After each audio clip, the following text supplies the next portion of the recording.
Baik, saya akan bacakan dari Roma 11, keseluruhan pasal.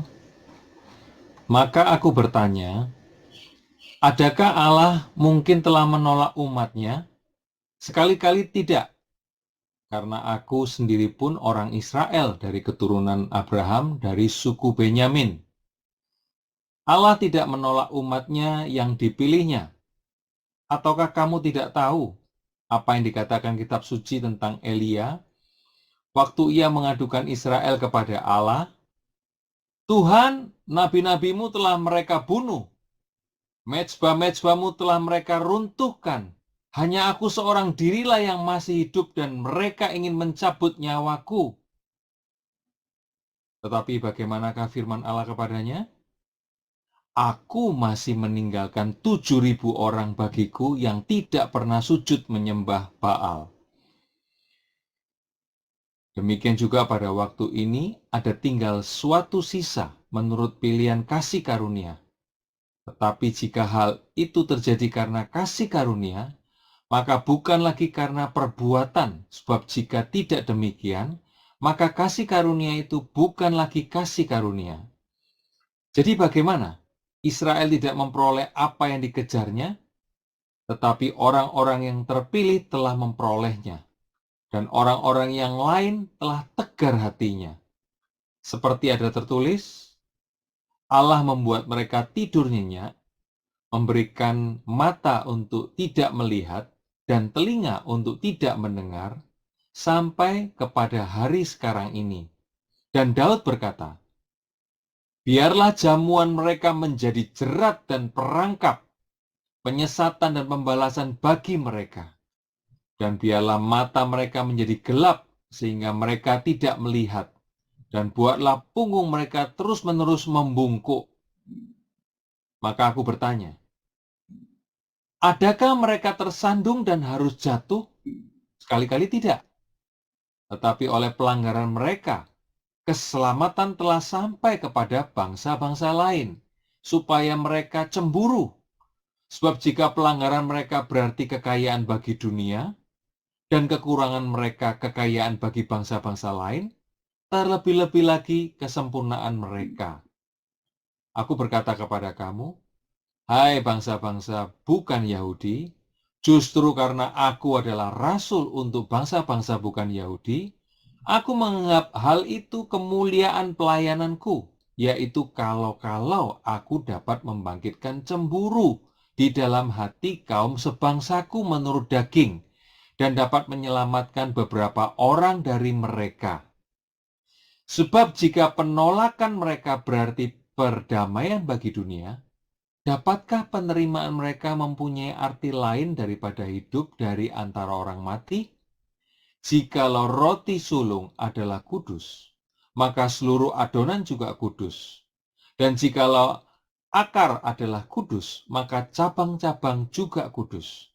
Karena itu apabila beberapa cabang telah dipatahkan dan kamu sebagai tunas liar telah dicangkokkan di antaranya dan turut mendapat bagian dalam akar pohon zaitun yang penuh getah, janganlah kamu bermegah terhadap cabang-cabang itu. Jikalau kamu bermegah, ingatlah bahwa bukan kamu yang menopang akar itu, melainkan akar itu yang menopang kamu. Mungkin kamu akan berkata, ada cabang-cabang yang dipatahkan, supaya aku dicangkokkan di antaranya sebagai tunas. Baiklah, mereka dipatahkan karena ketidakpercayaan mereka. Dan kamu tegak tercacak karena iman.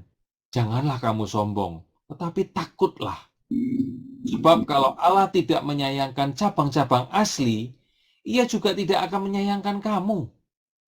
Sebab itu perhatikanlah kemurahan Allah dan juga kekerasannya, yaitu kekerasan atas orang-orang yang telah jatuh, tetapi atas kamu kemurahannya, yaitu jika kamu tetap dalam kemurahannya.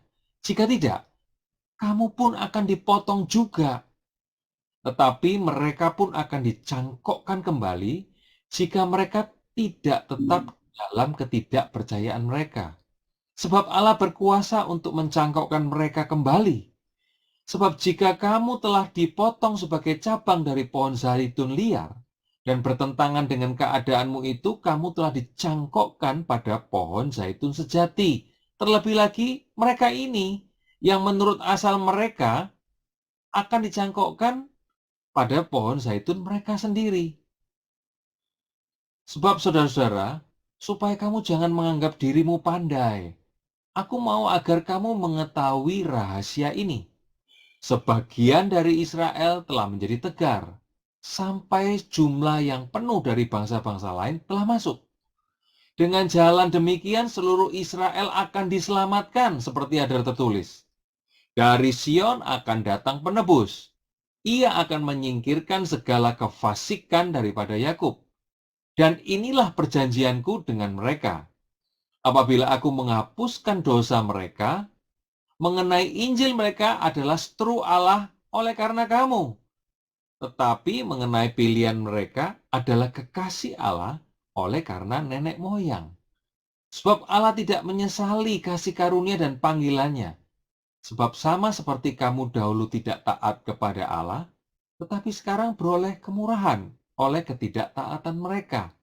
Demikian juga mereka sekarang tidak taat, supaya oleh kemurahan yang telah kamu peroleh, mereka juga akan beroleh kemurahan. Sebab Allah telah mengurung semua orang dalam ketidaktaatan, supaya ia dapat menunjukkan kemurahannya atas mereka semua. Oh, alangkah dalamnya kekayaan, hikmat dan pengetahuan Allah. Sungguh tak terselidiki keputusan-keputusannya, dan sungguh tak terselami jalan-jalannya. Sebab, siapakah yang mengetahui pikiran Tuhan? Atau siapakah yang pernah menjadi penasehatnya? Atau siapakah yang pernah memberikan sesuatu kepadanya, sehingga ia harus menggantikannya? Sebab, segala sesuatu adalah dari Dia, dan oleh Dia, dan kepada Dia. Bagi Dialah kemuliaan sampai selama-lamanya. Sekian. Wow, haleluya, luar biasa. Luar biasa ya. Saya tidak bosan-bosannya membaca Roma 11 ini ya. Saya sampai gedek-gedek ya. Memang Rasul Paulus ini adalah utusan Tuhan Yesus, saudara ya. Memang harus diakui, saudara. Ini ya, short brief Israel in history, saudara ya. Wah, nah saya minum dulu ya. Ini istriku sudah bikin dan lupa tadi bikin kopi. Istri saya tadi terpesona ngelihat saya tadi, saudara ya, sampai bikin kopi lupa. Saya sudah mau kesedak. Oke, terima kasih Argus Arka ya. Wah, juga Hanate ya, Hanate. Terima kasih, God bless you. Oke, kita masuk ya. Short brief Israel in history. Ya, Joseph Paulsang, Dr. Joseph Paulsang ya. Dari saya kuliah Israel Jewish Study di Haifa University, saudara ya.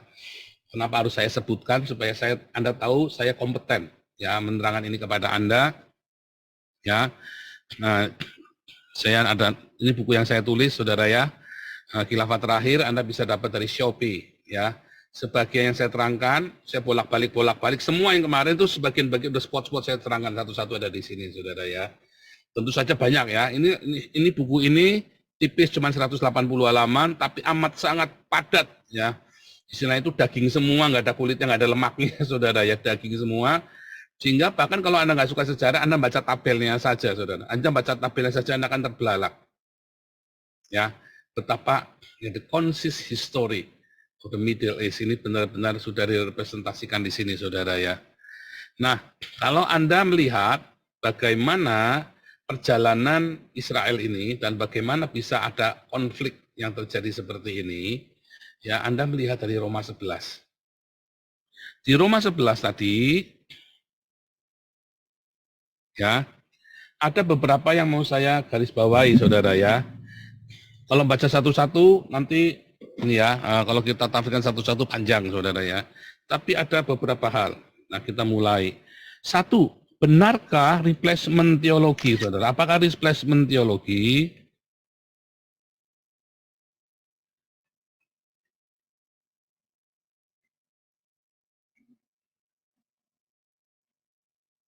teologi. Replacement teologi adalah sebuah teologi yang dipercaya ya oleh Martin Luther, bukan ya, sebenarnya sejak zaman sebentar ya, namanya yang mengungkapkan ini pertama kali. Jadi inti dari replacement teologi ini adalah bahwa orang Israel itu sudah nggak dimasukkan lagi ke dalam bangsa pilihan lagi, sudah selesai. Sejak Yesus datang, ya, kemudian orang Yahudi menolak Yesus, lalu muncullah orang-orang Kristen, ya, tahun 325, saudara ya. Nah, lalu orang-orang ya percaya bahwa yang namanya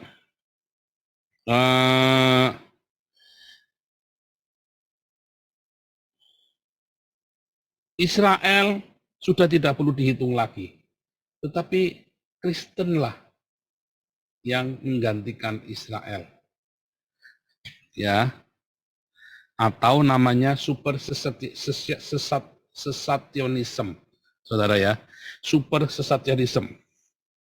Nah, yang mengerikan ya kalau Anda belajar yang mengerikan dari replacement teologi ini, ya, ini sebenarnya dimulai dari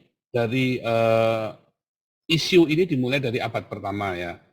Ketika Yesus berkata bahwa kerajaan ini akan dipindahkan kepada bangsa lain yang olehnya kerajaan itu akan berbuah. Ya. Itu ada di dalam Matius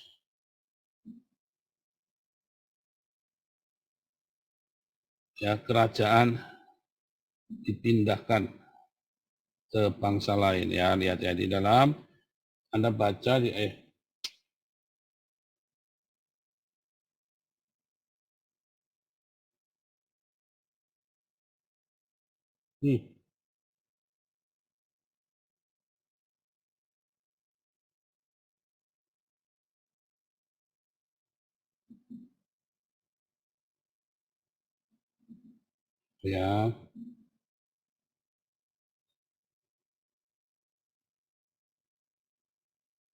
Matius 21 ayat 43 ya.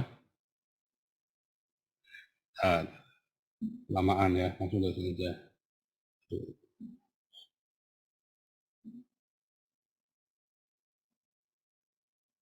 Ini dasar dari ini ya.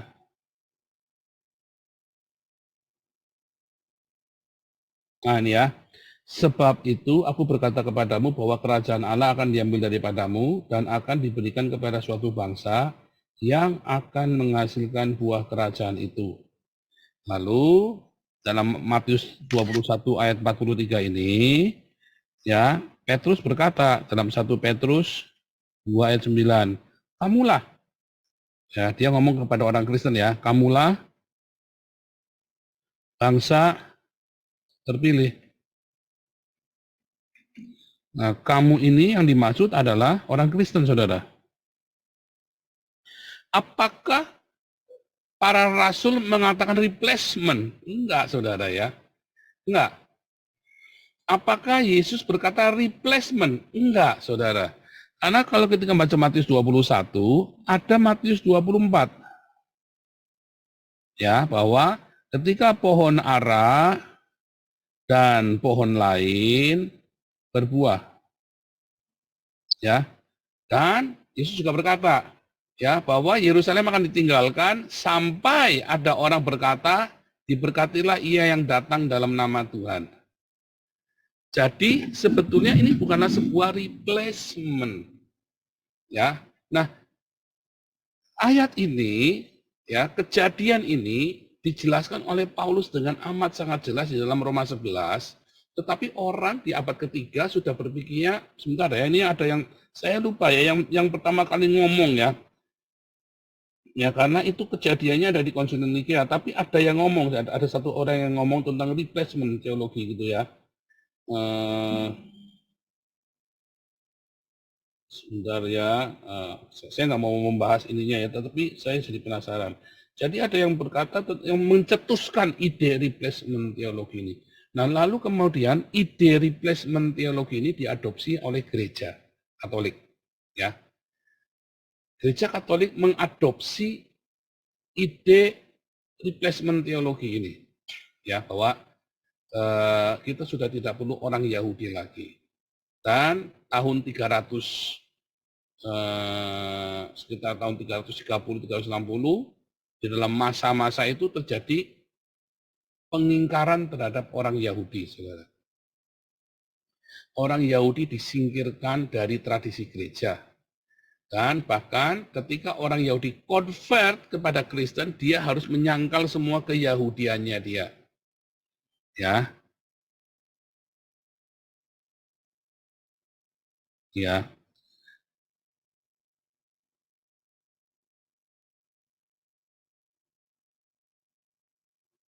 Ada di dalam Jewish law ya, sebentar.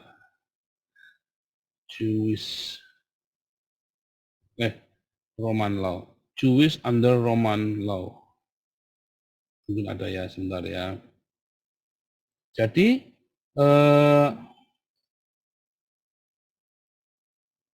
sejak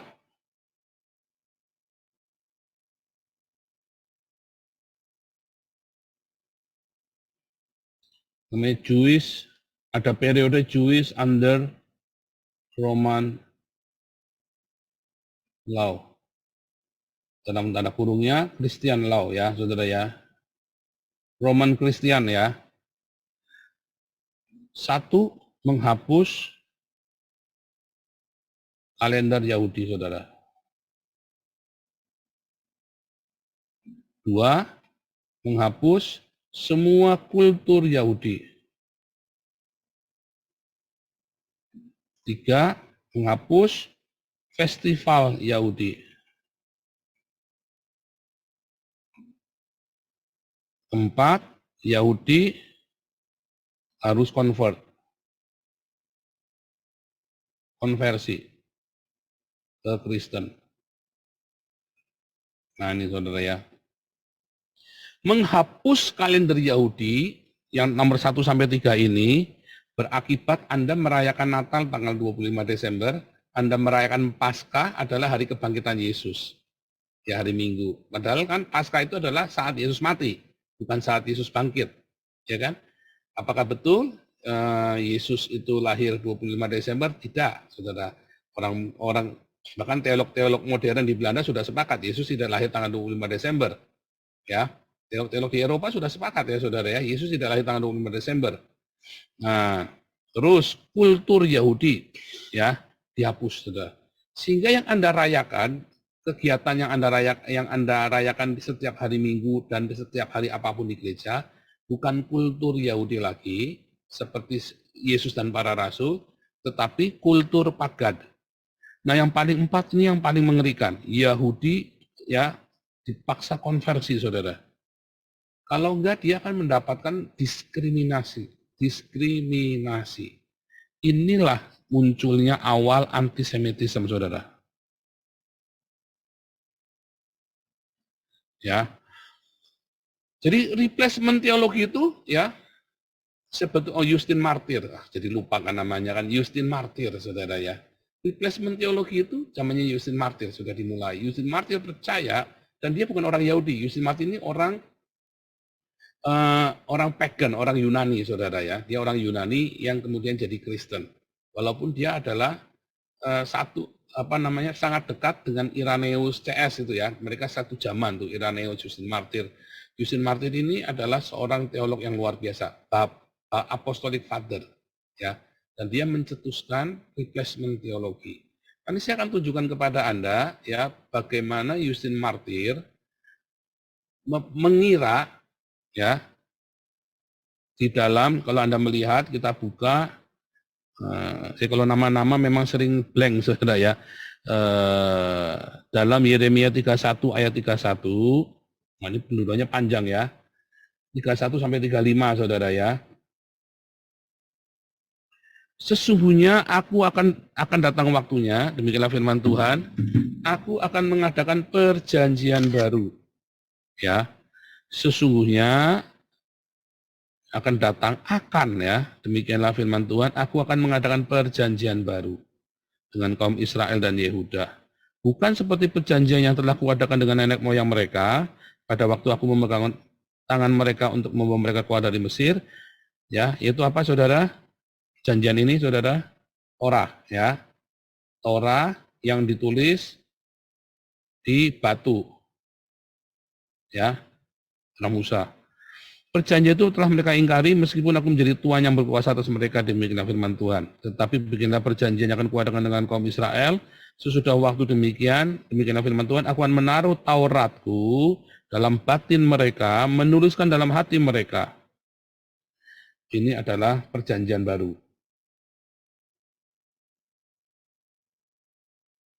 Nah, Justin Martir, namanya Justin ya. Justin Martir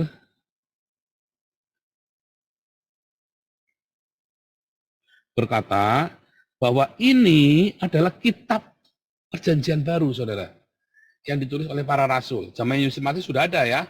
Matius, Markus, Lukas, Yohanes, sampai Wahyu itu sudah ada zaman Justin Martir. Ini adalah kitab perjanjian baru, katanya Justin Martir. Bukan perjanjian lama. Ini kan testamen, New Testament, ya. Disebut dengan New Testament, testamen, covenant. Ini adalah perjanjian yang lama, ini adalah yang baru, saudara. Nah, itu yang dipikir oleh, makanya disebut replacement teologi. Dan pelakunya adalah orang Kristen. Yang ini sudah nggak ada. Dan terjadi perdebatan-perdebatan antara Justin Martir dengan Trifo, dengan Celsus, dengan segala macam ya. Banyak sekali perdebatan-perdebatan Justin Martir ini. Dia adalah teolog, dia apologet pertama di era itu, saudara ya. Tetapi sebetulnya dia banyak sekali melakukan kesalahan dalam berapologet ya, saudara ya. Jadi dari dasar Yeremia 31 ayat 31 sampai 35 sampai 33 ini, bahwa perjanjian baru adalah kitab perjanjian baru. Dari situlah kesalahannya, saudara ya. Lalu kemudian diadopsi dengan amat sangat oleh gereja Katolik dan gereja Reform. Dari mulai Martin Luther bahkan Calvinis, saudara. Nah, lihat, terjadilah semangat antisemitisme, apalagi kemudian orang Yahudi membuat sebuah satir, sebuah cerita satir bernama Toledot Yesu, ya. Namanya Toledot Yesu, saudara ya. Karena kita klik dulu ya. Lalu namanya Justin Martir tadi ya. Lalu ada namanya Toledot Yesu. Siapa yang nulis nggak pernah ada yang tahu, saudara. Toledot Yesu itu artinya silsilah Yesus, silsilah atau asal usul.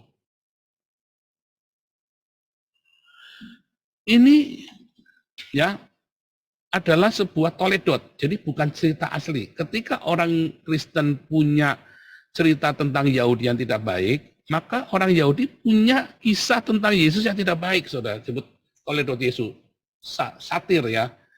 Nah, di situ dikatakan ada namanya Yesua, tokonya ya, Yesua ben Pantera.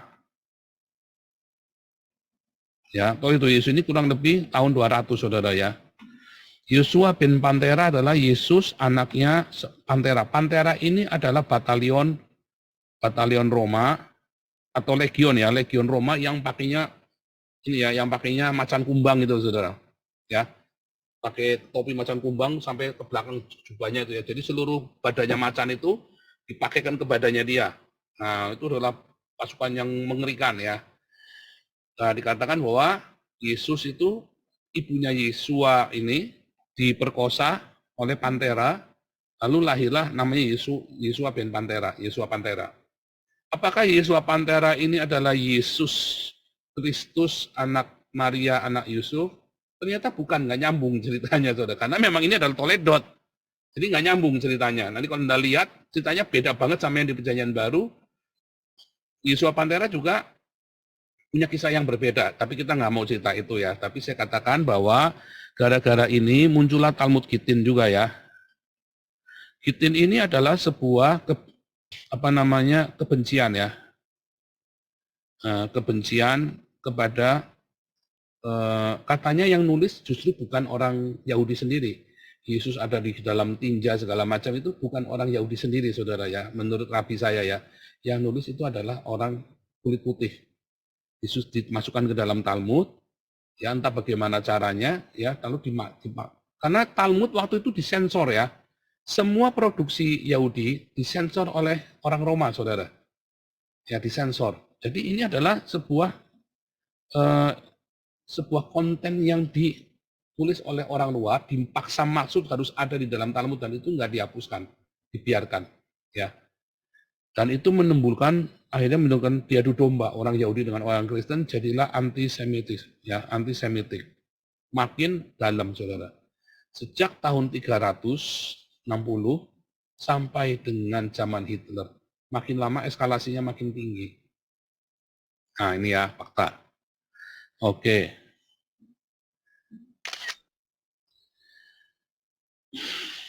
Nah, sekarang kita lihat, kita ulangi lagi ya.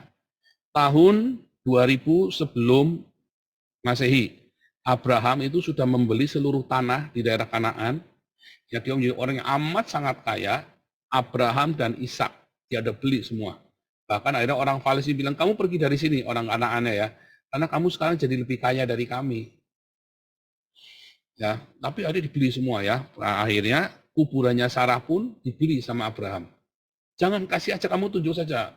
Enggak, saya harus beli. Maka Abraham beli. Ya, beli ya, itu ada ditulis dalam kitab Kejadian. Tahun 1876, ini tahunnya tepat, saudara ya, sebelum Masehi. Yakub dan anak-anaknya pergi ke Mesir karena ada kelaparan yang luar biasa di tanah Kanaan. Tahun 1446, ya, maka terjadi eksodus, yaitu kira-kira 400 tahun kemudian.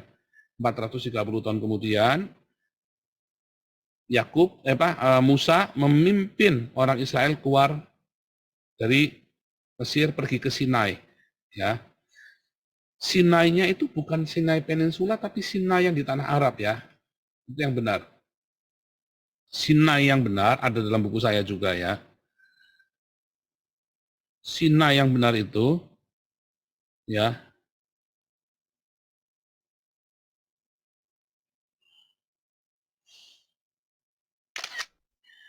Ini selama ini kita bilang Sinai di sini ya. Salah. Yang benar Sinai itu ada di sini ya, saudara ya. Ini baru benar. Ya. Jadi orang Israel pergi dari sini dari Goshen ya, dia pergi kemari. Lalu di Pihahirot ini ya, di penyeberangan. Ini adalah selat paling pendek ya, paling sempit sehingga dia bisa nyebrang. Lalu dia kumpul di sini. Inilah orang Israel, inilah Sinai sini. Ya. Itulah Sinai. Itu Sinai yang benar, ya. Nah,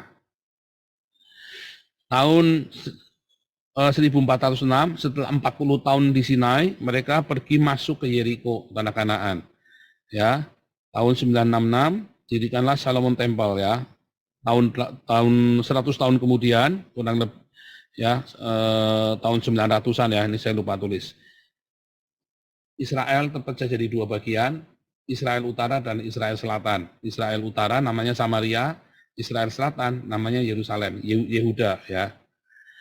Lalu tahun 722, Israel Utara jatuh ke tangan Salmaneser, saudara ya.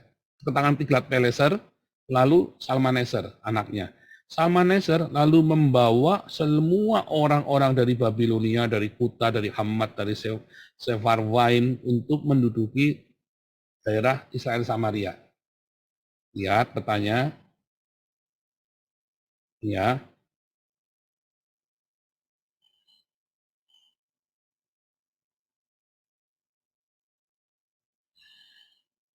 Ini Yehuda ya. Ini adalah Israel Samaria. Lalu Salmaneser membawa orang-orang dari luar, dari bangsa-bangsa, dikirim ke sini, saudara, untuk mengokupasi daerah ini.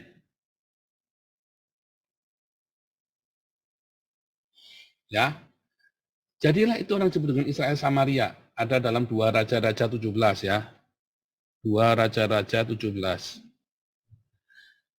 Anda ingat-ingat ya, 2 Raja-Raja 17 yang di perikop yang terakhir, maka Raja Asyur, Salmaneser, ya, membawa orang-orang asing masuk ke tanah ini, saudara. Artinya kalau Anda melihat perempuan Samaria di zaman Yesus, itu bukan lagi keturunan dari Yakub, saudara, tetapi adalah bagian dari ini. Terus dikatakan, loh tapi kenapa mereka percaya kepada Torah Samaria, Pak? Karena di zaman itu mereka diserang binatang buas, lalu Salmaneser bilang sama panglima, sama pasukannya, sama ininya, gubernurnya, ajari mereka Torah. Suruh mereka menyembah dewa dari pemilik tanah itu, yaitu Yehova. Maka dari itu orang-orang Samaria, mereka menyembah kepada Yehova, tetapi juga menyembah kepada dewa-dewi yang lain. Jadi politeisme. Ada Yehova dan politeisme. Makanya orang-orang ini bukan keturunan Yakub, saudara. Ya, bukan keturunan Yakub. Apakah orang Filistin? Bukan juga, saudara. Karena tahun 586, ya, orang Filistin digenosida sama Nebukadnezar. Di daerah ini digenosida sama Nebukadnezar, hilang orang Filistin. Maka orang Yehuda dikirim ke Babel, saudara. 70 tahun di Babel dipulangkan sama Raja Kores. Apakah orang Filistin pulang? Enggak, hilang. Mengapa? Karena mereka tercampur baur dengan dewa-dewa lain. Kenapa orang Yehuda tetap bisa berkumpul? Karena mereka satu, henotheism. Sekalipun ada banyak dewa-dewa di dunia, mereka hanya menyembah kepada Jehovah Elohim. Makanya kulturnya tetap sama, saudara. Apakah Filistin punya kultur yang sama? Beda. Bahkan orang Mesir hari ini itu bukan orang Mesir, saudara. Orang Turki yang Anda lihat Erdogan itu bukan orang Turki yang bukan orang penunggunya sana yang asli. Itu sudah dibongkar balik, sudah dicampur-campur dengan karu-karuan. Apakah orang Yahudi orang asli, saudara? Karena mereka mempertahankan itu. Nah, balik lagi ya. Nah, 586 tadi ya, kejatuhan Yehuda dan orang Filistin dibuang, juga digenosida sama Nebukadnezar. Kenapa orang Yahudi nggak digenosida? Balik lagi, harusnya sudah digenosida, tetapi karena mereka punya satu kultur, satu dewa, ya maka mereka bisa dikembalikan oleh Raja Kores. 516 sebelum Masehi, orang Yahudi kembali ke Yerusalem sebagai provinsi Yudea di bawah Persian Empire, lalu membangun Bait Suci yang kedua tahun 480. 325 mereka di bawah imperialisme Yunani, saudara ya. Ini salah datanya. Sekitar tahun 27, saudara ya, sekitar tahun 30. Antara tahun 30 Masehi sampai tahun 50 sampai 30 Masehi, sebelum Masehi ya, itu pemerintahan Roma, saudara ya. Jadi selama 300 tahun mereka dikuasai oleh Yunani, saudara ya. Jadi Yunani pecah waktu Alexander mati, ya. Waktu Alexander itu mati, ya. Alexander mati jadi 4, ya, bisa jadi 4, yaitu Athena. Nah, kita lihat sini aja ya.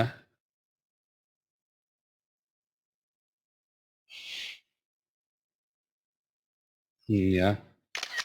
Alexander mati, maka Athena, Makedonia, terus jadi Helenis, ya. Ini Makedonia, Athena, Helenis, lalu Alexandria. Nah, Israel ini di bawah Helenis ini, saudara. Tapi Mesir di bawah Alexandria, ya. Gitu ya. Makanya mereka berbahasa Yunani, saudara. Selama 300 tahun dalam pendudukan Yunani itu, mereka berbahasa Yunani. Sampai Roma juga sampai. Itulah sebabnya nggak heran di sini berbahasa Yunani dengan sendirinya. Ya.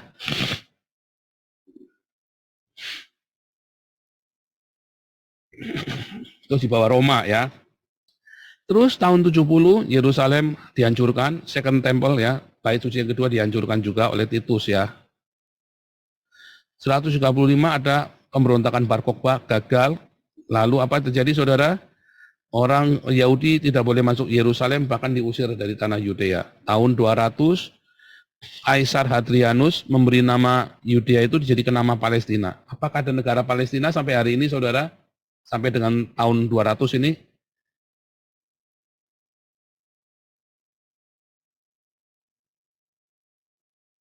Bukan ya. Ini bukan negara Palestina saudara. Ya. Tetapi dikasih nama supaya orang nama Yudea ini, Yahudi ini hilang, lenyap aja tahun 200 itu. Karena hebat sekali pemberontakannya, bangsa kecil tapi ngototnya minta ampun ya saudara ya. Sehingga Roma itu kewalahan. Tahun 325 ya, maka agama Kristen jadi agama negara. Tahun 336 sampai 360 ada Christian Law ya, Roman Christian Law. Tidak boleh ada Jewish Calendar, Culture Festival, yang nggak boleh ada. Bahkan orang-orang Yahudi dipaksa untuk menjadi Kristen, dan disitulah mulai antisemitik, saudara ya. Dari diawali dengan cikal bakal Justin Martyr tadi ya, bahwa ada replacement teologi tadi ya. Nah, tahun 700 ada Yerusalem dikuasai sama Umayyah, Bani Umayyah, saudara ya. Khalifat Umayyah. Tahun, ya kan? Sebelumnya antara ini sebetulnya ya, sebelumnya antara tahun 336 sampai dengan tahun 700 tadi ada namanya Sasanid, saudara. Ya, Sasanid kemudian kalah, Yerusalem dikuasai sama Umayyah. Kemudian setelah dikuasai Umayyah, tahun 735 bikin Masjidil Al-Aqsa, saudara. Ya, si Marwan itu ya. Lalu tahun 1000 sampai 1300 dikuasai oleh Crusaders. Apakah ada negara Palestina? Enggak ada. Tahun 1300 diambil alih sama Mamluk, ya. Tahun 1400 Ottoman mengalahkan Mamluk, saudara. Ya, diambil sama Ottoman. Sejak itu di bawah Ottoman Turki. Tahun 1800 Napoleon mengalahkan Ottoman, saudara. Kemudian Inggris mengambil alih. Ya, Inggris sama Prancis sejak tahun 1800. Apakah ada negara Palestina? Enggak ada, saudara. Enggak ada. Ya. Orang Filistin tadi sudah 700 tahun, ya sudah 1000 tahun sebelumnya sudah hilang, sudah lenyap, enggak ada. Tadi, dan ingat tadi ya, sama si penduduk yang ada di situ adalah penduduk dari bangsa-bangsa, bukan orang Palestina, bukan orang Filistin. Tahun 1917 ada perjanjian Balfour, ya. Lalu dibagi tahun 1947 dibagilah seperti ini, saudara ya. Tahun 1947 dibuatlah seperti ini. 1947 ya. Sebentar.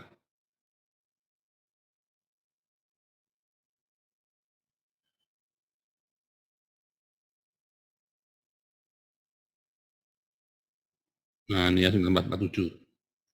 1947 dibuatlah seperti ini, saudara.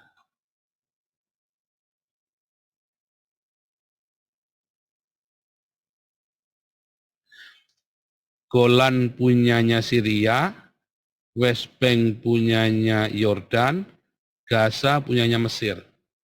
Ya. Lalu Israel dikasih tanah yang di sini, saudara. Begitu ya. Baru tuh ya, baru ada tuh ya, tahun 1947. Itu yang terjadi, saudara. Lalu orang-orang Arab nggak terima. Siapa yang nggak terima? Liga Arab. Liga Arab nggak terima, yaitu Arab, Mesir, Syria, ya, Arab Yordan, Kuwait, dan banyak negara. Apa Palestina ada? Nggak ada, saudara. Nggak disebut. Pokoknya terjadi perang Arab, orang-orang Arab nggak terima. Dasarnya apa, saudara? Dasarnya, apakah negara itu makmur, saudara? Apa karena dasarnya karena negara itu makmur? Enggak, kering kerontang. Dasarnya apa? Dasarnya Al-Quran. Orang Yahudi tidak boleh memiliki tanah. Dalam Al-Quran ditulis, sudah dibuang, nggak boleh punya tanah lagi. Sehingga mereka berdasarkan Al-Quran, mereka tidak boleh. Orang Yahudi ini nggak boleh masuk ke sini, saudara. Hari ini orang Indonesia menolak orang Yahudi, dasarnya apa, saudara?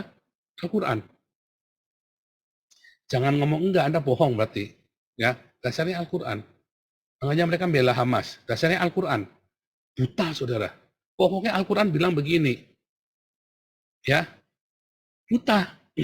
Dasarnya Al-Quran itu tanah kering kerontang, nggak ada apa-apanya. Anda kalau pernah ke Israel, Anda tahu yang saya ngomong itu kering kerontang, nggak ada apa-apanya, saudara. Mau cari apa di sana? Minyak, nggak ada, saudara. Cari apa? Emas, nggak ada. Uranium, nggak ada, saudara. Papua itu jauh lebih makmur daripada Israel. Jadi dasar penolakan ini apa? Bahkan di dalam bukunya saya ini ya, ini ada buku yang menarik, saudara ya, buku yang bagus.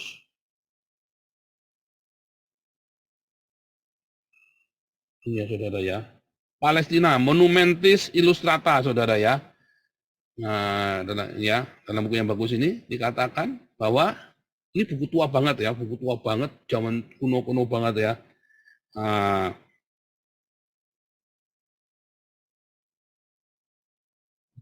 Anda bisa beli di Amazon, saudara ya, buku itu ya. Bahwa tanah yang ini dari dulu memang nggak ada penghuninya, nggak ada, saudara ya. Memang nggak ada penghuninya. Yang ada penghuninya yang daerah sini, ya, memang ada penghuninya. Ya, dan ini memang subur. Ya, memang lembah, subur. Lembah, daerah ini daerah lembah, makanya subur. Tapi ini kok cuman penghuni ini nggak ada, saudara, nggak ada penghuninya ini. Sepi sekali, saudara ya. Kenapa buat rebutan? Ya, karena dasarnya dari Al-Quran. Ya, bahwa memang nggak boleh. Nah, lalu terjadilah, saudara ya, perang beberapa kali perang, tadi ya mulai dari 48, coba Israel sendirian ngelawannya Liga Arab, Mesir, ini protektorat ya, artinya ini mereka bukan negara ya, nggak ada benderanya waktu itu, saudara ya, tetapi ini adalah Transyordan, lihat ya, benderanya sama dengan ini ya, dengan Yordan ya, dengan Transyordan, Irak, Syria, Lebanon, Arab Saudi, semua Mesir. Dan mereka kalah, saudara. Dan kalah. Yang menang Israel. Jadi Israel boleh berdiri berdasarkan resolusi PBB 181. Lalu perang lagi, saudara, tahun 67. Israel diserang. Tahun 48 Israel diserang, saudara ya. Sebentar ya. Israel diserang lagi ya. Lihat, lawannya Mesir, Syria, Yordan, Irak, Saudi Arabia, Kuwait, Lebanon, Pakistan. Israel sendirian. Apakah ada Amerika? Nggak ada. Apakah ada Palestina? Nggak ada, saudara. Tahun 73 perang lagi, saudara. Israel lawan Mesir, Syria, Saudi Arabia, Algeria, Yordan, Irak, Libya, Kuwait, Tunisia, Maroko, Kuba, Nord Korea. Apakah ada Palestina? Nggak ada. Ya, lihat ya semua ya. Lalu kemudian ada baru, tahun 88 baru ada, saudara, negara. Kenapa bisa ada 88 bisa ada? Lihat ya, Independence Israel tadi ya. 1917 ini sudah kita bahas ya kan, bahwa Israel diserang. Israel punya hak berdasarkan ini karena beli, saudara. Beli tanah. Aliyah itu Sionis ya. Itu bayar, saudara. Israel itu bayar. Orang-orang di situ, penduduk asli di situ, orang Beduin, orang Dus, pokoknya semua tanah itu dibeli, dibayar. Sama namanya Rothschild, saudara ya. Rothschild. Dia bayar, saudara. Bahkan ketika beli dari Inggris, beli bayar, saudara. Ya, bayar. Tahu tahun 48 Arab-Arab ini nggak terima, saudara. Karena apa? Karena Al-Quran. Karena Islam melarang orang Yahudi punya tanah. Nggak boleh pulang. 63, perang lagi Arab yang nyerang. Tahun 73, Mesir yang nyerang, saudara. Mesir dulu yang nyerang ya. Anda lihat, nonton filmnya ini ya. Anda akan menikmati filmnya ini ya. Judulnya The Angel, saudara ya. Anda menikmati ini, wah ini menarik sekali ya, The Angel.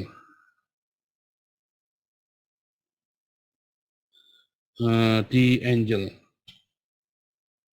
Oh, nggak ada ini ya. Ada filmnya judulnya The Angel Egypt ya. The Angel Egypt Israel. Oh, Angel. Ini cerita menantunya si Anwar Sadat ya, saudara ya. Menantunya Anwar Sadat ya. Ini bagus sekali film ini, Anda nonton, oh nggak ketemu ya. Ada di Netflix, saudara ya. Anda nonton, itu bagus sekali film ini. Oh, nggak ketemu ya. Nah, saya baru nonton kemarin, saudara ya. Saya sudah nonton 3 kali film itu, saudara ya. Saya tak detil-detilnya saya amatin, saudara ya. Saya lihat tahun-tahunnya. Yang penting itu tahun-tahunnya saya amatin. Saya nontonnya bukan untuk hiburan, tetapi untuk yang apa yang saya lewatkan ya, psikologisnya, sosiologinya, politikalnya saat itu ya. Yang itu yang saya ambil ya, The Angel.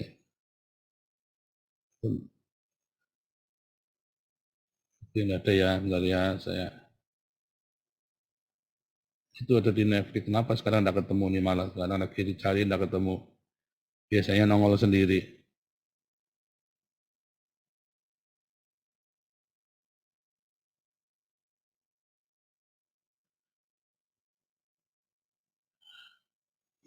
Nggak ada ya.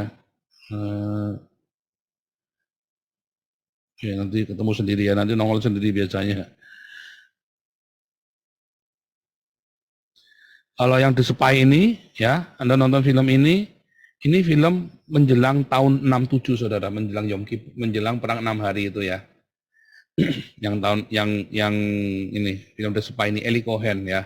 Tapi kalau yang The Angel itu menjelang tahun 73 ya. Nah, nanti cari sendiri deh ya. Nah, saudara, jadi apa yang terjadi? Apakah ada negara Palestina? Enggak ada, saudara. Lalu mulai. Nah, ini saudara. Peace agreement Israel dengan Mesir. Israel kembali ke Sinai, mengembalikan Sinai Peninsula, ya. Lalu damai dengan Mesir. Tahun 88 Yordania nyerah, saudara ya. Baru mulailah PLO, saudara. Dimulai era PLO. Terus dia bilang, dan kamu berdiri sendiri aja deh, kecuali Holy Site, ya. Kayak Holy Site apa namanya Masjid Al-Aqsa, ya, dan pokoknya tempat-tempat suci itu dikuasai sama Yordan. Tetapi yang lainnya udahlah kasihkan ke Palestina. Baru ada namanya mau bikin negara Palestina. Tahun 94 bikin perdamaian dengan Yordan, saudara ya. Lalu 2020 bikin perdamaian dengan Arab, 2021 bikin perdamaian dengan semua negara-negara Afrika. Lalu di mana Palestinanya, saudara? Di mana ada menyinggung bikin negara Palestina? Nggak ada, saudara. Nggak ada bikin negara Palestina. Maka ketika ada terjadi ini, ya ini adalah anugerah, saudara, pemberian dari Israel. Ya, Israel itu mengikhlaskan. Seharusnya waktu perang tahun 67 ini sudah diambil alih. Ini sudah diambil alih, ini sudah diambil alih, ini sudah diambil alih. Bahkan sudah sampai ke Sinai tahun 67. Tahun 73 perang lagi masih menang. Baru tahun 79 ya, baru tahun 79 ini dikembalikan ini dikembalikan sama Sinai. Ya. Tapi akhirnya Gaza dilepas, ini dilepas. Ini enggak, ini masih tetap punya Israel sampai hari ini. Enggak ada negara Sinai. Saudara, saya cerita sepanjang ini, saudara ya, saya mau tunjukkan kepada Anda Roma 11 ya. Di Roma 11. Kita kembali ya. Menarik ya, saudara ya. Sebentar. Ya, kita kembali ke Roma 11, saudara ya.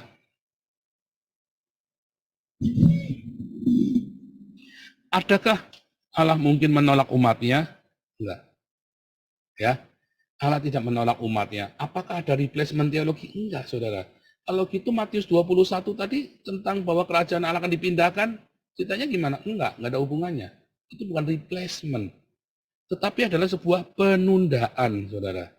Sama seperti ketika dikatakan di dalam, nah ini ya. Dan itu ya, nanti kita kembali ke sini ya. Nah ini ya.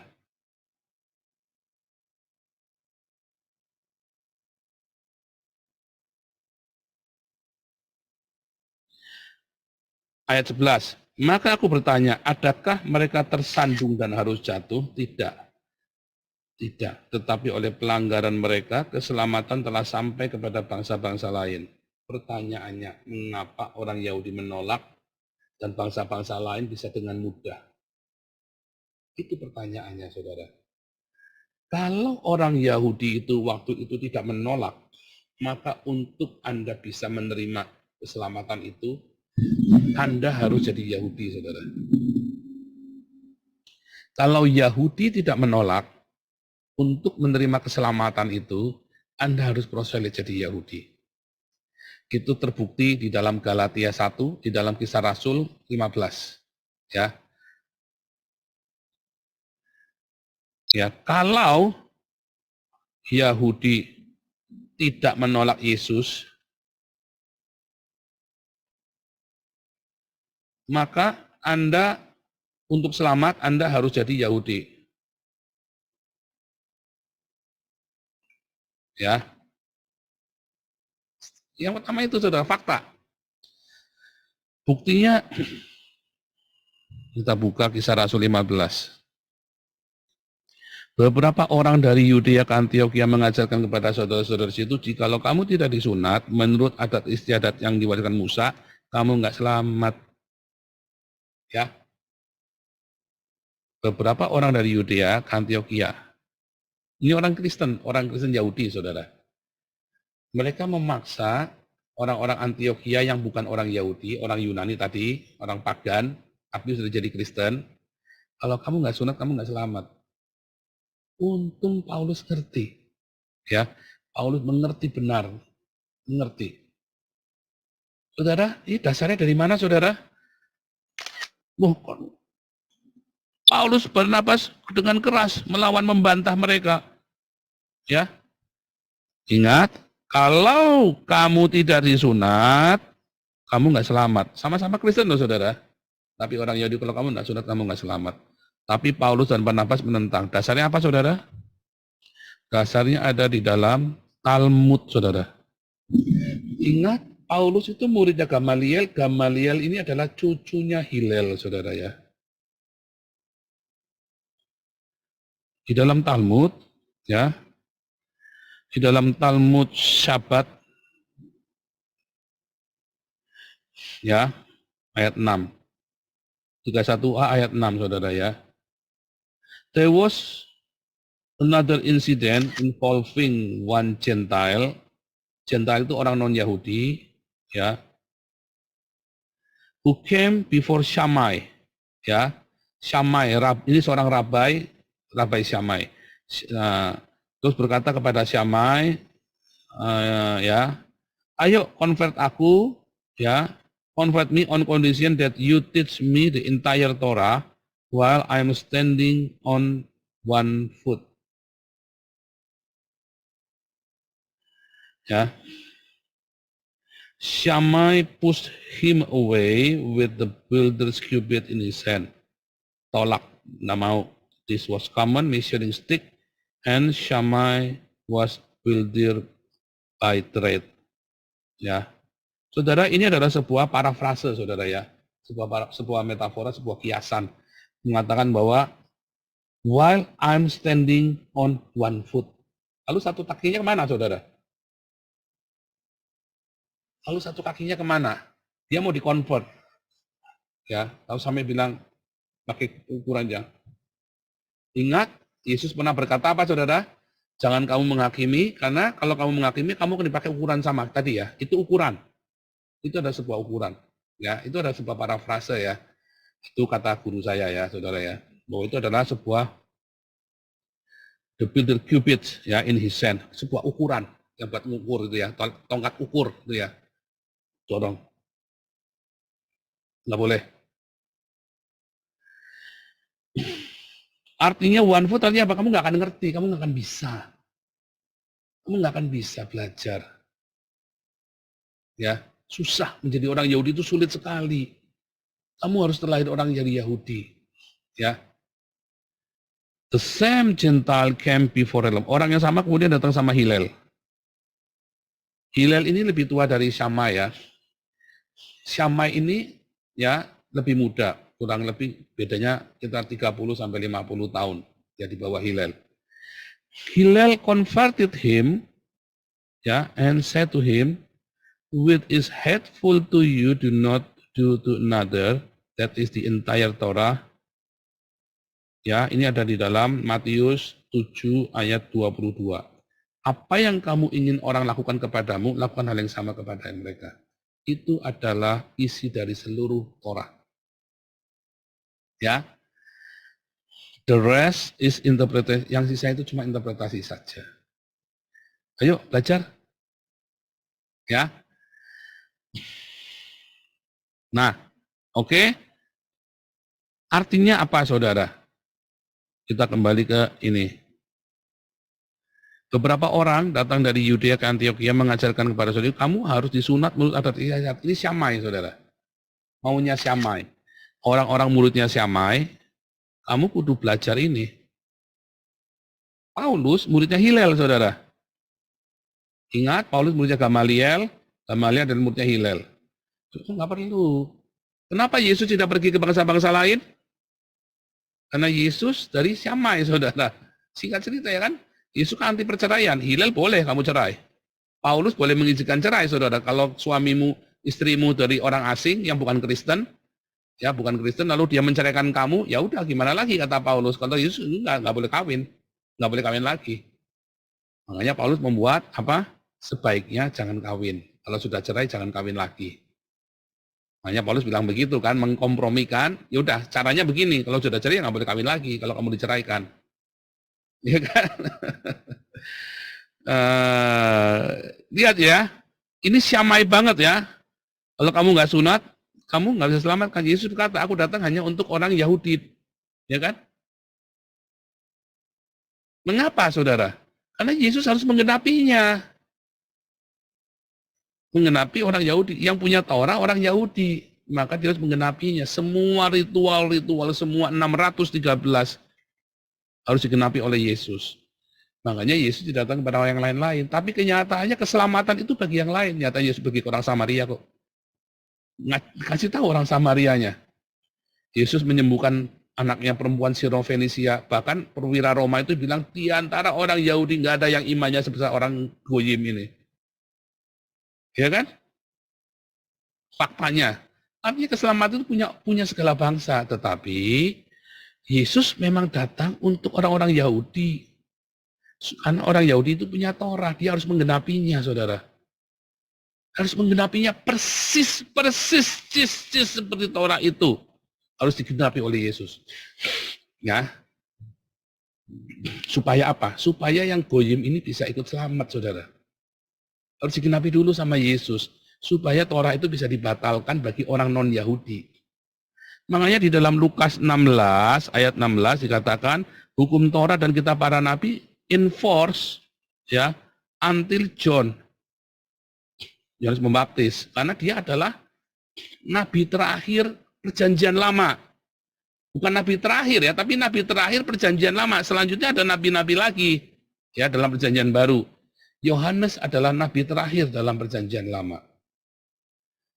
Ya, yang mengajarkan Torah dan kitab para nabi, dan itu bagi orang Yahudi. Lalu setelah itu dalam Lukas 16 dikatakan orang-orang dari segala bangsa bergegas ya memasuki kerajaan Allah karena dibuka keselamatan itu. Lalu orang Yahudinya bagaimana? Nah, balik lagi, orang Yahudinya di Roma 11. Orang Yahudinya bilang apa, saudara? Nolak. Mengapa tolak? Supaya ya orang-orang pelanggaran mereka keselamatan telah sampai kepada bangsa-bangsa lain. Supaya orang-orang bisa menerima keselamatan tanpa harus melakukan hukumnya orang Yahudi ini, saudara. Makanya orang-orang ini bisa selamat. Waduh, saudara, kalau saudara ngerti ini, bayangin saudara kudu melakukan Torah. Ya, aduh, ribet sekali, saudara. Enggak sanggup, saudara.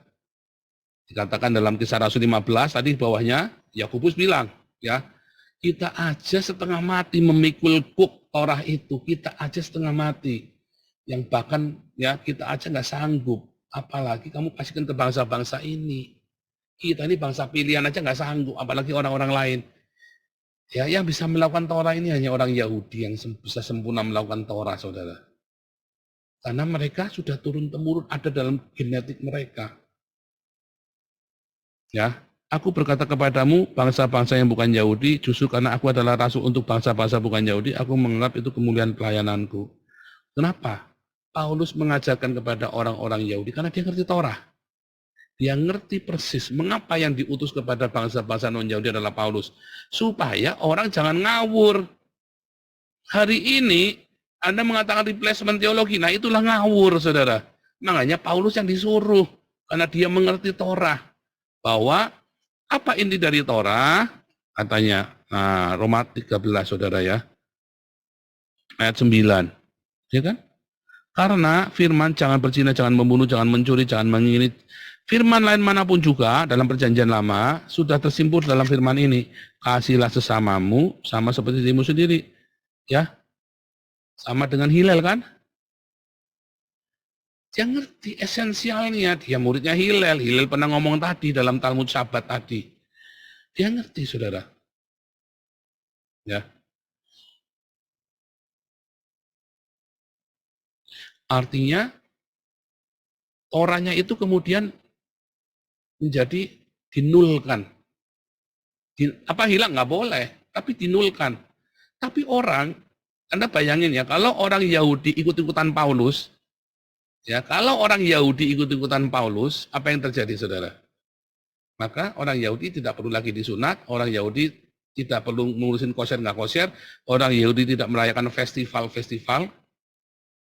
Lihat, tahun ya,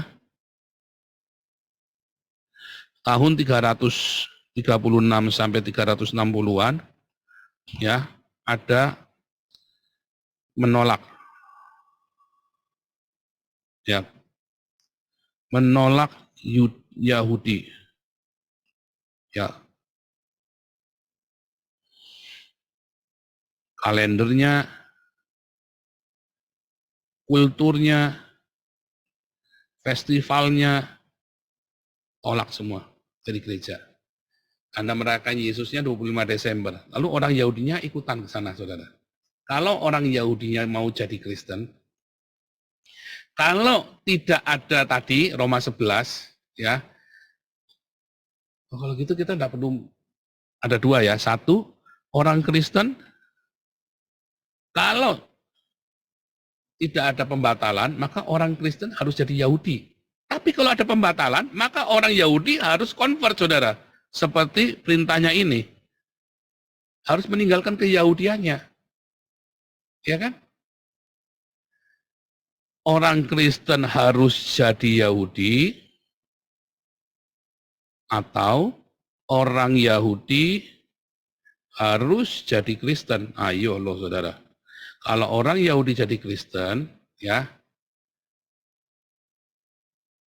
apakah akan ada bangsa Israel, saudara, hari ini? Nggak ada. Filistin udah nggak ada. Apakah ada orang Ismail hari ini? Nggak ada. Lenyap. Orang Mesir, apakah ada? Nggak ada, saudara. Itu bukan negara Mesir, itu bukan bangsa Mesir, itu udah orang-orang Arab, saudara. Itu orang-orang Arab ya, ditaruh semua ya. Apa seperti halnya kalau Andalusia itu ya, apakah itu orang Spanyol? Udah banyak orang-orang Arab ke sana, saudara. Orang Irak, apakah itu orang-orang Babilonia? Bukan, itu orang-orang Arab, semua campur-campur, nggak karu-karuan. Orang Turki, apakah itu orang-orang Hitit? Apakah itu orang-orang Jawa? Udah ganti semua, saudara. Udah di-place semua. Tapi bagaimana dengan orang Yahudi? Nah, ya kan? Dia jaga itu Torahnya selama 2000 tahun. Karena Roma 11 tadi, saudara. Ulangi ya. Kalau orang Kristen, kalau tidak ada Lukas 16 ayat 16, kalau tidak ada pembatalan Torah, maka semua orang Kristen harus jadi Yahudi supaya bisa selamat.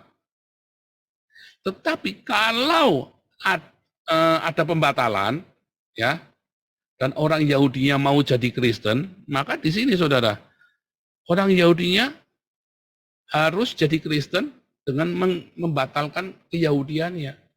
Hilang, saudara, bangsa ini. Maka firman Tuhan nggak akan digenapi. Tidak akan dikenali lagi selama ribuan tahun. Bagaimana orang bisa percaya keajaiban Tuhan, bagaimana orang bisa mengerti, harus ada saksi. Saksi. Yaitu orang Yahudi. Orang Yahudi adalah saksi kebenaran firman Tuhan yang Anda dan saya ini yakini hari ini. 2000 tahun bangsa Israel ini hilang, entah kemana. Siapa yang jaga Alkitabnya, saudara? Yang jaga Alkitab orang Yahudi ini, saudara? Orang Kristen, saudara. Benar nggak? Dari mulai gereja Katolik, Roma, Protestan, kita semua orang-orang Kristen yang menjaga kitab ini, sehingga kitab ini tetap dipercaya. Walaupun terakhir, ya tahun 1900-an, udah mulai diutak-atik, kacau. Tetapi saat itu orang Yahudinya muncul. Ketika seluruh dunia menyangkal, tiba-tiba orang Yahudinya balik. Ting! 1700 tahun Alkitab ini dijaga. Bukti otentik. Orang Yahudinya udah hilang, saudara. Yang megang sertifikatnya siapa? Kita. Yang megang sertifikat tanahnya, orang Yahudi, kita. Ya dijaga sama orang Kristen. Tanpa sadar. Karena Roma 11 tadi, saudara. Karena orang-orang Yahudi tegar tengkuk, dijaga supaya tanah itu saksi. Makanya namanya saksi.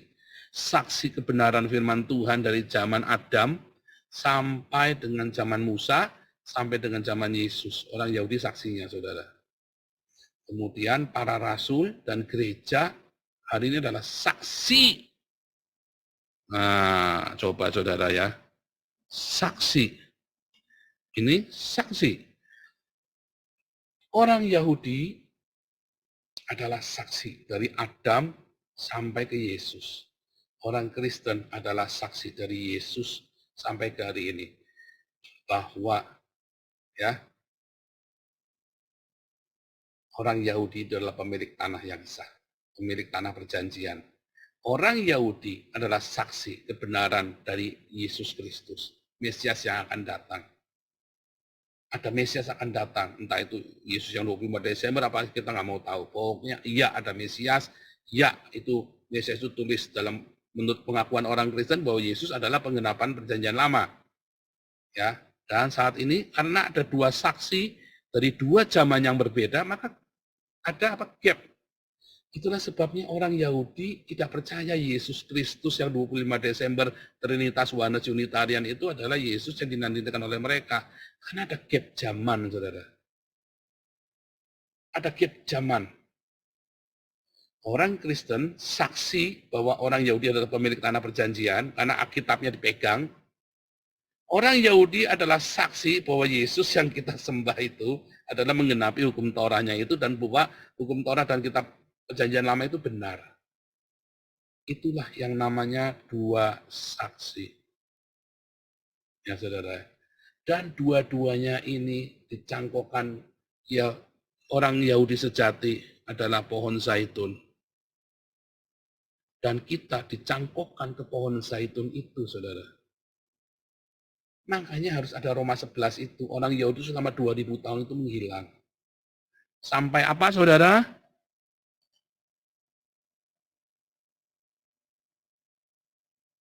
Lihat ya.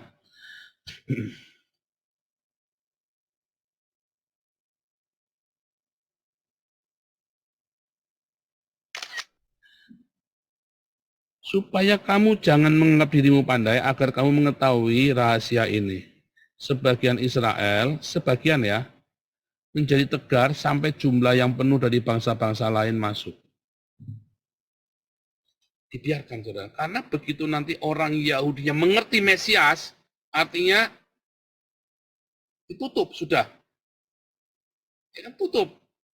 Kapan itu orang Yahudi yang mengerti Mesias? Sampai Mesias itu, kita ini sekarang menunggu Mesias. Yahudi dan Kristen menunggu Mesias. Bagi orang Yahudi, ini Mesias datang pertama kali. Bagi Kristen, ini adalah Mesias yang kedua. Yang datang kedua kali. Begitu Mesias ini datang, artinya kan sebagian tegar, bukan, ya bukan, nggak ada Mesias yang pertama itu nggak ada. Nanti kita datang Mesiasnya nanti, baru nanti akan datangnya. Sebagian tegar, tapi begitu nanti, das, Sepakat nih, Mesiasnya nih sama nih.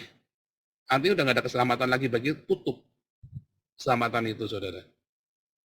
Ditutup. Artinya kalau Yesus datang, tutup sudah. Dengan kedatangan Yesus itu tutup. Karena orang Yahudi dengan kita akan sepakat bahwa inilah Mesias. Disitulah kita sepakat nanti. Disitulah orang Yahudi itu, ya, dan kita disebut dua saksi. Ya kan? Saksi kan? Ajaib ya, saudara ya. Jadi bukan replacement teologi, tetapi kita dengan orang Yahudi saling menunggu penggenapan itu, saudara. Kita saling menunggu penggenapan firman Tuhan itu. Ya, benar ya.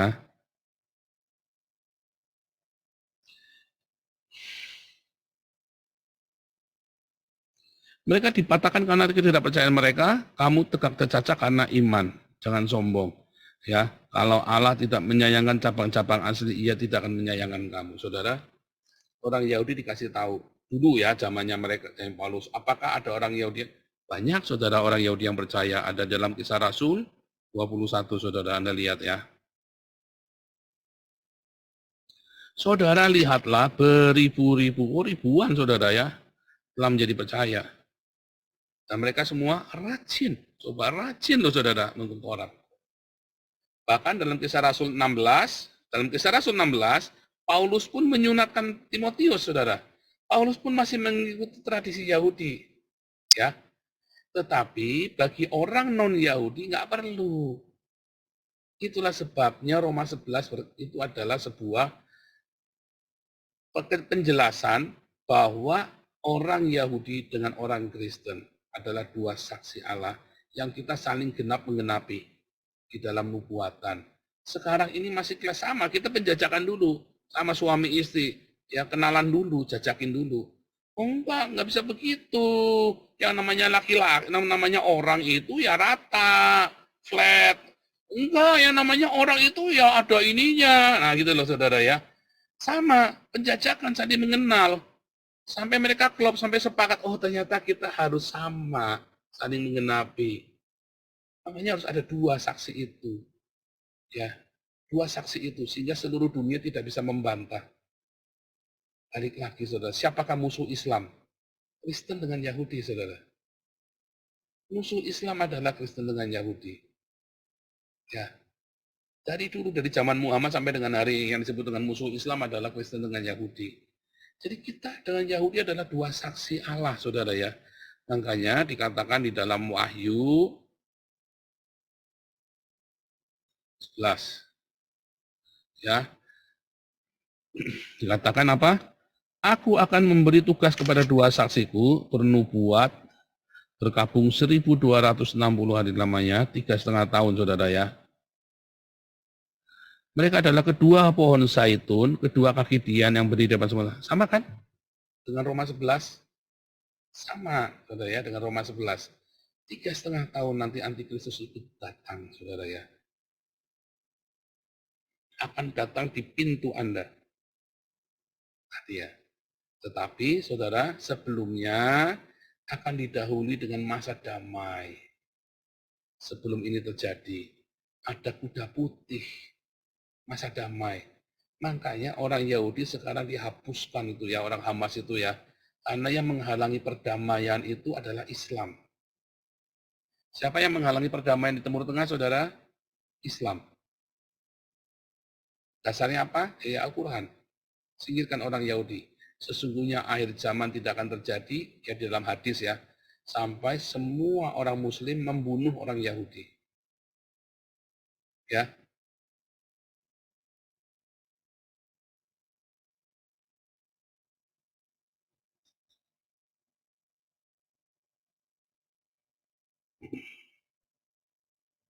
sudah ya saudara ya.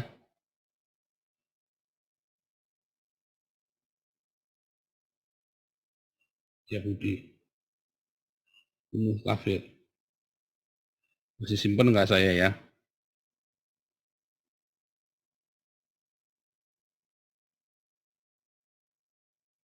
Perangilah mereka, ya. Perangilah mereka, katanya ya.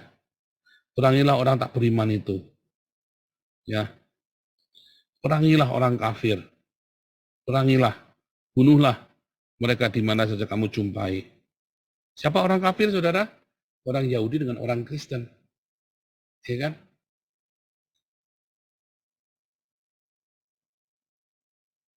Mana nih? Ya. Bunuhlah.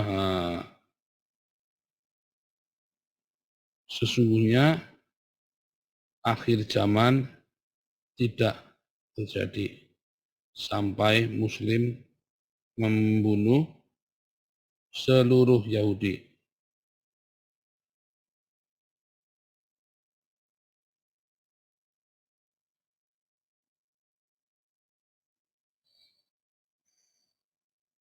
Ada namanya pohon Yahudi ya, saudara ya.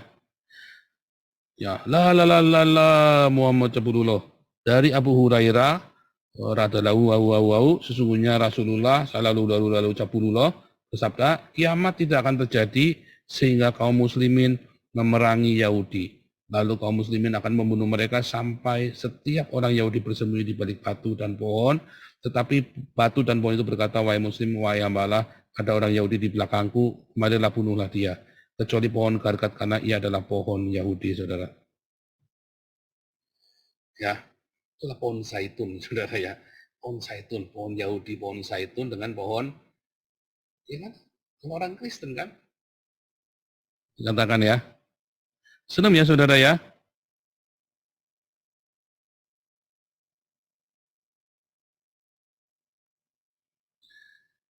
Tapi apa kata firman Tuhan, saudara? Apa kata firman Tuhan? Ya.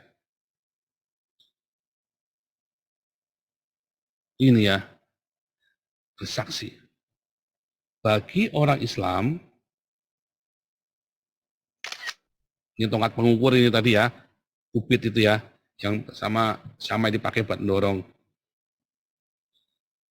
Lihat ya, 1260 hari lamanya, sama dengan 3,5 tahun, kan 360 kali 3 kan, ya 1260 hari lamanya. Mereka adalah kedua pohon zaitun, kedua kegiatan, ya orang Kristen dengan orang Yahudi, ya akan melawan antikristus, saudara. Jadi siapa saudara antikristus ini, saudara? Islam. Ya kan tadi kan akhir zaman kan perang antara Yahudi dengan Islam, Kristen dengan Islam, saudara. Itu akan terjadi.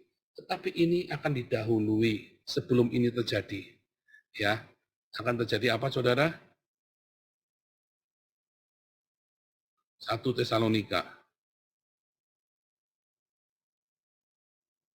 Apabila mereka semuanya damai dan aman, ya harus damai dan aman dulu terjadi, saudara. 1 Tesalonika 5 ayat 3. Apabila mereka mengatakan semuanya damai dan aman, tiba-tiba mereka ditimpa kebinasaan seperti seorang perempuan hamil ditimpa sakit bersalin, mereka pasti tidak akan luput. Ya.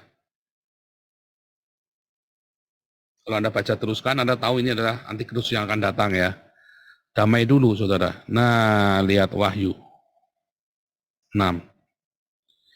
Aku melihat sesungguhnya kuda putih dan orang yang menungganginya memegang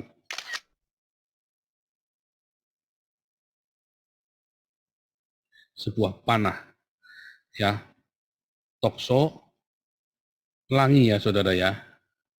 Kepada yang digarukan mahkota, maju sebagai pemenang untuk merebut kemenangan. Harus menang dulu nih orang Yahudinya, saudara ya.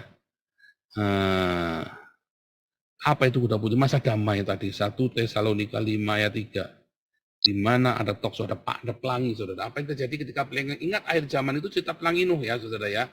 Sama seperti zaman Nuh, kata Tuhan Yesus kan. Jadi Anda kudu merujuk, tafsirnya ini adalah tafsirnya zaman Nuh. Tokso, aku akan menaruh toksoku di langit, usurku di langit. Pelangi itu, saudara ya. Di mana tidak ada diskriminasi lagi, tidak ada perang lagi, tidak ada apa?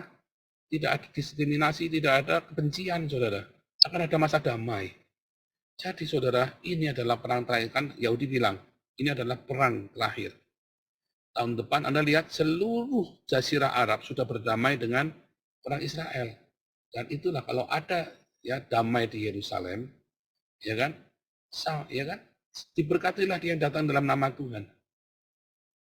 Nanti akan ada damai di Israel. Kalau di Yerusalem sudah damai, maka seluruh dunia damai. Itu yang terjadi, saudara. Makanya Anda harus apa, saudara? Anda harus berdamai dengan orang Yahudi. Indonesia kalau tidak berdamai, ya salah sendiri, saudara. Orang-orang Kristen yang menolak orang Yahudi, dia akan kena kutuknya tadi, ikut kutuknya tadi. Barang siapa memberkati, akan diberkati. Yang bisa memusuhi, bisa mengutuk, akan kena kutuk. Kenapa? Karena orang-orang yang bersahabat dengan Yahudi semua makmur, saudara. Dari Singapura, ya kan, Ethiopia, negara-negara Afrika Utara sekarang dibangun oleh Yahudi makmur. India, semua dibangun oleh Yahudi makmur. Arab Saudi, Mesir sekarang makmur. Ya, dari bangkrut Arab Mesir, ya kan, habis kemarin kejadian apa Arab Spring itu kan. Kemudian Mesir perekonomiannya dibantu oleh Yahudi. Ya kan? Syria bangkrut, saudara. Kenapa? Karena dia menentang Yahudi. Lebanon kolaps, menentang Yahudi. Turki kolaps, menentang Yahudi, saudara. Mengapa Eropa makmur? Eropa mensupport. Kenapa Amerika harusnya sudah bangkrut masih jaya? Karena dia memberkati orang Yahudi. Kita lagi cerita, jangan klinik-klinik, kita lagi cerita nasionalisme yang logis, bangsa-bangsa yang logis, saudara, nasional, yang apa namanya, ideologi yang logis. Ini orang lagi banyak duitnya, lagi banyak teknologi, lagi banyak penemuan, maka kita bekerja sama. Orang ini butuh pasar, kita butuh ilmunya. Kenapa Anda kerja sama saja? Anda nolak, Anda tidak pakai teknologi Yahudi atau Anda membeli dengan harga mahal. Lalu Anda nolak, ikut merangi dia, malah ikut merangi dia. Maka ketika bangsa-bangsa menikmati uangnya orang Yahudi, semuanya naik, Anda malah makin merosot. Lalu Anda ribut sendiri sesama agama karena Anda benci Yahudi, ya kan, kebencian itu ditularkan kepada, akhirnya ruwet sendiri, saudara. Siapa memberkati Yahudi, diberkati, yang mengutuki akan terkutuk. Jangan cerita agama, saudara. Kita cerita ini orang lagi jaya, saudara. Ya, ini orang lagi berjaya. Anda mau nantang orang yang begini, kan bodoh, saudara. Ya, kalau Anda masih mau nantang orang begini, Anda bodoh, saudara. Kita cerita yang logis, kita cerita yang masuk akal, saudara ya.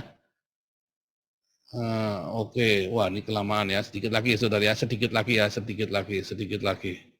Saya lupa kalau kita sudah bedanya 6 jam ya, saudara ya. Luar biasa, yang di Zoom ada 121 ya sekarang ya.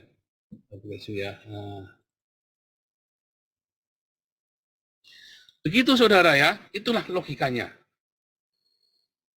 Dan bagaimana Anda mempersiapkan masa-masa damai ini, berdamai. Anda berdiakonia. Karena ini adalah kerajaan damai. Ya, menghadirkan kerajaan Allah. Bagaimana Anda menghadirkan kerajaan Allah di muka bumi ini, saudara? Ketika Anda ngasih makan, itu kan kerajaan Allah datang. Ketika Anda memberikan pengampunan, kan kerajaan Allah datang bagi musuh-musuhmu. Ketika Anda memberi makan, memberi pakaian, memberi tumpangan, kan kerajaan Allah datang bagi lingkunganmu. Ketika gereja ngasih makan lingkungannya, di mana ada gereja, harusnya di situ nggak ada perkampungan kumuh, saudara. Di mana ada gereja, tidak boleh ada orang miskin di situ. Jemaat juga nggak boleh miskin, nggak boleh sampai nggak bisa bayar token listrik, nggak bisa bayar kontrakan rumah, harusnya nggak bisa. Di mana ada gereja, ya di situ ada kemakmuran. Itu yang benar. Karena gereja menghadirkan kerajaan Allah. Pak, masuk malas? Nggak malas, saudara.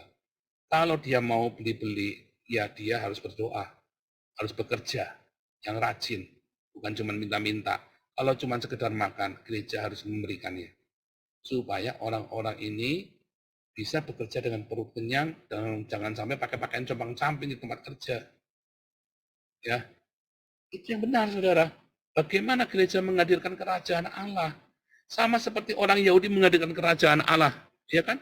Kan dibilang, kerajaan ini akan dipindahkan sampai ada buahnya. Tapi apakah orang Kristen berbuah hari ini? Halo? Enggak.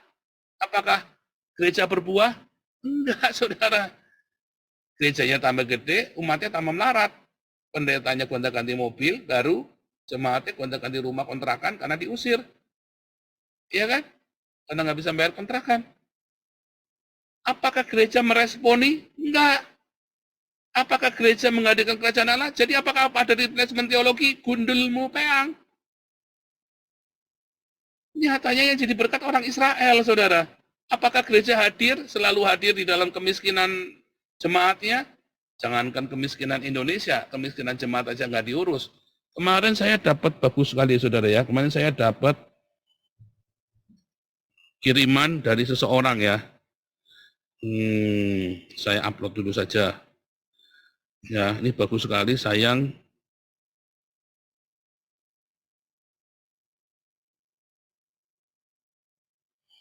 Ada nggak ya?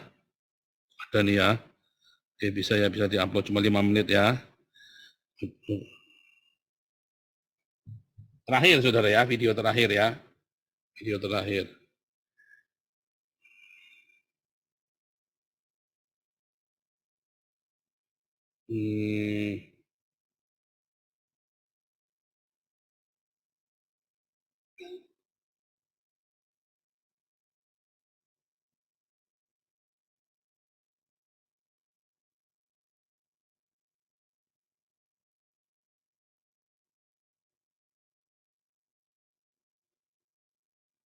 Oke. Mudah-mudahan dia kamu cepet ini ya. Jangan sampai diupload sebentar lagi. Jadi apakah gereja hadir di dalam penderitaan umatnya? Enggak, saudara. Apakah Anda hadir bagi istrimu, bagi suamimu, bagi anak-anakmu? Enggak, saudara. Anakmu lagi butuh kamu nemeni, kamu pergi ke konser. Enggak hadir. Anakmu lagi butuh cinta, kamu lagi pacaran lagi sama orang lain. Apakah kamu lagi sibuk kerja? Apakah kamu hadir? Kamu menghadirkan kerajaan Allah bagi anak-anakmu, bagi keluargamu. Kamu menghadirkan kerajaan Allah bagi lingkungan. Pertama bagi keluargamu dulu, saudara. Ya, kita kembali ke tadi ya, Matius 21 tadi ya. Berapa tadi? Lupa lagi ya. Matius 21.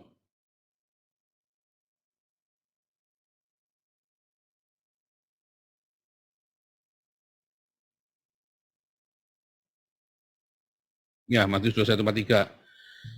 Kerajaan Allah akan diambil daripadamu dan akan diberikan kepada suatu bangsa yang akan menghasilkan buah kerajaan itu. Apakah gereja itu menghasilkan buah dari kerajaan itu? Buah gundulmu peang, saudara. Buah apa yang dihasilkan oleh gereja? Bagaimana dengan Yahudi? Buahnya jelas, saudara. Ethiopia dirawat sama orang Yahudi. Makmur, lebih makmur dari Indonesia, Ethiopia. Anda mau cerita apa, saudara, sekarang? Tentang orang Yahudi ini yang dikatakan replacement, nggak ada, saudara. Begitu Tuhan menjaga, sehingga di dalam Roma 11 tadi, ya kita tunggu-tungguan. Sekarang lihat ya, dengan dimunculnya orang Yahudi, jadi kan sudah ada 2 saksi kembali, pohon zaitun, tidak ya, dicangkokkan kembali dua-duanya kan, dua pohon zaitun ini. Itulah 2 saksi Allah. Tapi kita tinggal Yesus datang. Sebelum Yesus datang harus ada masa damai, ya. Harus ada masa damai dulu. Ya. Harus ada masa damai, lalu ada kuda putih. Kuda putih kan masa damai. Lalu ada kuda merah mengambil damai sejahtera. Berarti kan tadi kuda putih ada damai sejahtera, ya kan? Lihat ya. Kuda putih damai. Lalu kuda merah ya mengambil damai dari bumi dan mereka saling membunuh. Ya kan? Ada damai lalu diambil damai itu lalu saling membunuh. Ya kan? Kemudian ada kuda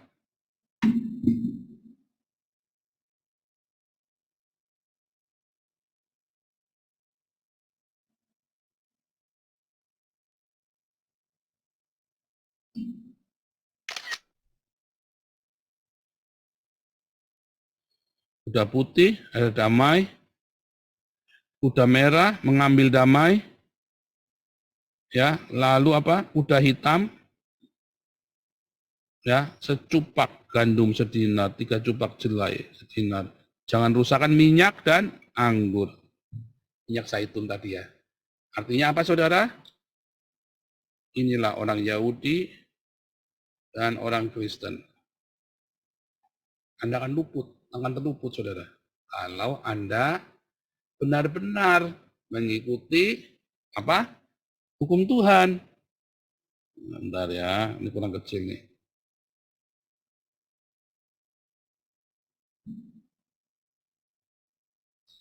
Kalau Anda apa saudara? Dalam Wahyu 11. Wahyu 12. Kalau Anda memiliki hukum Tuhan, Torah, kesaksian Yesus, ya, perjanjian baru, ya kan? Apa saudara? Perjanjian baru itu ternyata tadi Yeremia 31:31, Roh Kudus itu saudara yang ditulis di hati, ya kan? Perjanjian baruku akan kutulis di hati mereka. Torah ditulis di batu, ya, Roh Kudus ditulis di hati. Apa kata Hillel? Kasihlah Tuhan, kasihlah sesama. Ya kan? Itulah perjanjian baru yang sama dengan Torah yang ditulis di hati otomatis, saudara.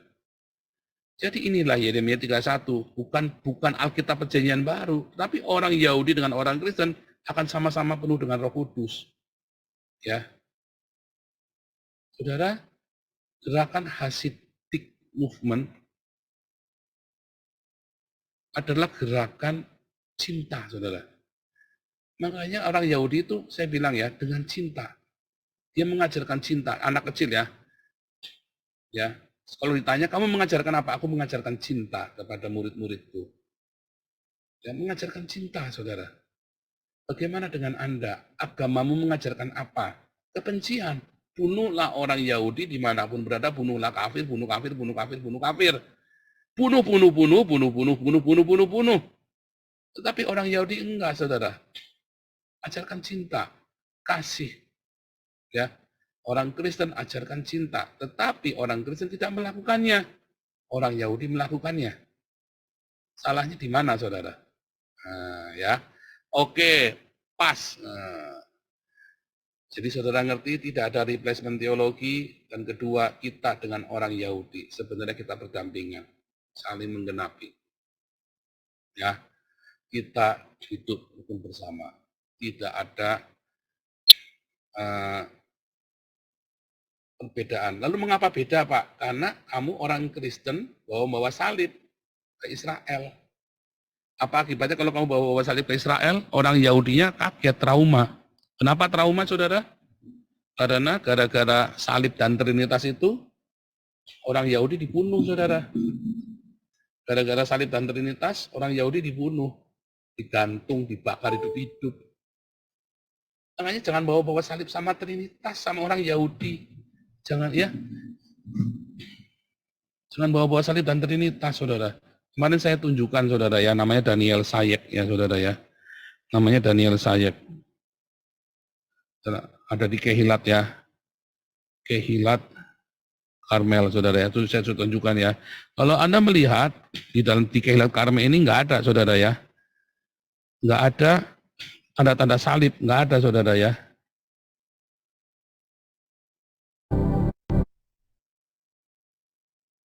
Lemotnya. Ini orangnya Kehilat Karmel.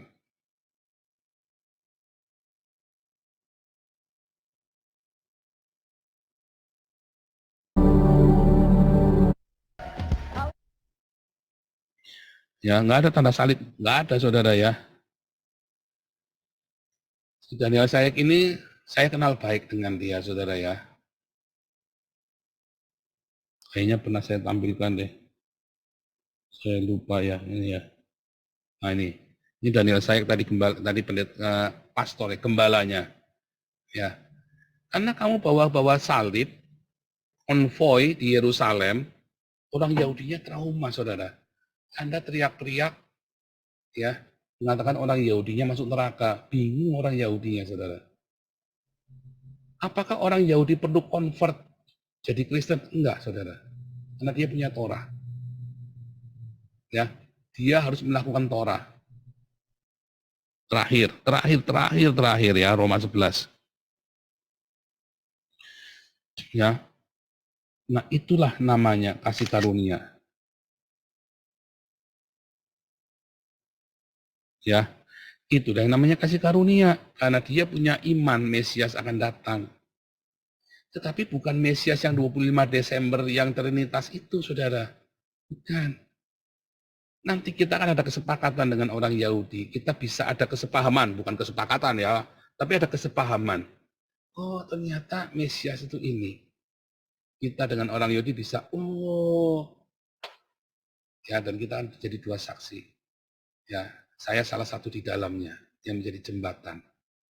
Bagaimana gap Yudaisme dengan Kristen ini bisa hilang. Ya, saudara ya. Oke.